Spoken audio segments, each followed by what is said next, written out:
সকল আন্দোলনের ফসল হচ্ছে যে আজকে আমরা একটি স্বাধীন বাংলাদেশে, স্বৈরাচার মুক্ত বাংলাদেশে, গণতন্ত্র প্রতিষ্ঠিত হয়েছে এমন বাংলাদেশে আমরা দল মত ধর্ম বর্ণ নির্বিশেষে সকলে এক মঞ্চে বসে বক্তৃতা দিতে পারছি। এটাই আমাদের সার্থকতা। এই 17 বছরে যারা জান দিয়েছে, প্রাণ দিয়েছে, জুলাই যোদ্ধাদেরকে আমি আজকে এই পোডিয়াম থেকে, এই প্ল্যাটফর্ম থেকে সকলকে সালাম জানাচ্ছি। কারণ ওনারা যুদ্ধ না করলে 17 বছরে যে আমাদের নেতা কর্মীরা যদি জেল না খাটতো, মিথ্যা মামলা না খেত, প্রাণ না দিত, নিজের পরিবারকে ছেড়ে জঙ্গলে না থাকতো, মাঠে ময়দানে না থাকতো, তাহলে আমরা এখানে আজকে বসে থাকতে পারতাম না।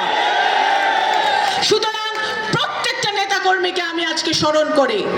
আমি সংসদেও বলেছি জুলাই যোদ্ধাদের জন্য আমাদের যে বাজেট পাস হয়েছে সেই বাজেটে জুলাই যোদ্ধাদের জন্য অনুদান রাখা হয়েছে, আরো বেশি করে অনুদান রাখা উচিত, তাদের পরিবারদের জন্য রাখা উচিত। এবং সেই সাথে 17 বছর ধরে আমাদের যে নেতা কর্মী গুম হয়েছে, খুন হয়েছে, যারা তৃণমূলে যারা না খেয়ে না দিয়ে সংগ্রাম করেছে, যারা কোর্টের বারান্দায় দিনের পর দিন বছরের পর বছর হেঁটেছে, যারা জেল হাজত খেটেছে, তাদের জন্য বাজেটে বরাদ্দ রাখতে হবে। আমি এই কথা দাবি করেছি পার্লামেন্টে।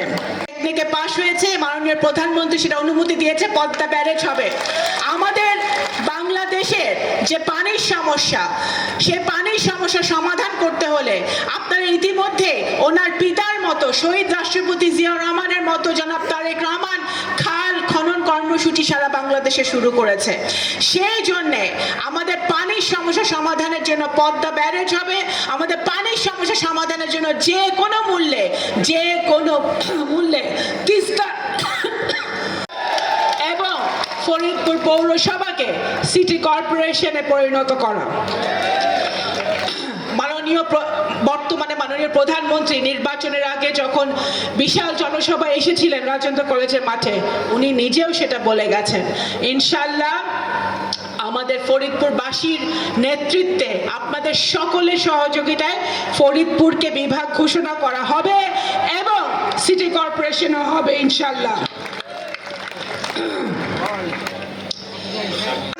মানুষকে অ্যারেস্ট করা হয়েছে, এগুলো তো আমরা দেখেছি। সুতরাং আমি একজন রাজনৈতিক কর্মী হিসেবে আমি জানি যে 17 বছরে আমাদের নেতা কর্মীরা যে নির্যাতনের মধ্যে ছিল, যে আন্দোলন তারা করেছে, এখন সময় এসেছে আমরা সকলে ঐক্যবদ্ধভাবে মাননীয় প্রধানমন্ত্রী যে নির্দেশনা দিয়েছেন দেশ গড়ার কাজে আমাদের মনোনিবেশ করতে হবে। আমাদের একটা ভুলের কারণে আমাদের 17 বছরের আন্দোলন, আমাদের 17 বছরের আন্দোলনকে, সেই ফসলকে আমাদের বৃথা দিয়ে যেতে দেওয়া যাবে না। আমাদের যে কোনো মূল্যে দুর্নীতি থেকে দূরে থাকতে হবে, যে কোনো মূল্যে চাঁদাবাজি থেকে দূরে থাকতে হবে, যে কোনো মূল্যে আমাদের মাদক বিরোধী সমাজ গড়ে তুলতে হবে, মাদক মুক্ত সমাজ গড়ে তুলতে হবে।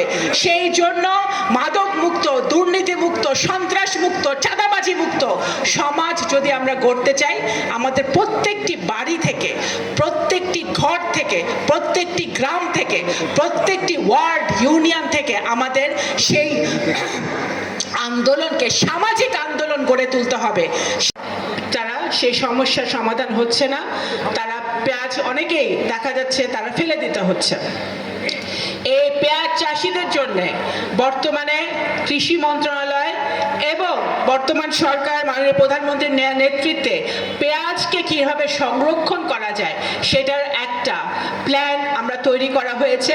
খুবই শীঘ্রই আমরা উপজেলা পর্যায়ে, বিভিন্ন উপজেলা পর্যায়ে আমরা পেঁয়াজের জন্য একটা আপনার পেঁয়াজ স্টোরেজের জন্য একটা স্টোরেজের ব্যবস্থা এই সরকার করছে। গেটওয়ে আপনারা বলেছেন, এই ফরিদপুরে একটা বিশ্ববিদ্যালয় খুবই প্রয়োজন। অবশ্যই এই বিশ্ববিদ্যালয়ের দাবি আমরা সকলে, আমাদের যে 4 জন সংসদ সদস্য আছে সকলে এই বিশ্ববিদ্যালয়ের দাবি তুলেছেন। ইনশাল্লাহ বিশ্ববিদ্যালয় আমাদের শিক্ষা মন্ত্রণালয় থেকে এবং মাননীয় প্রধানমন্ত্রী সেটা রাজি হয়েছেন। ইনশাল্লাহ বিশ্ববিদ্যালয় এখানে হবে।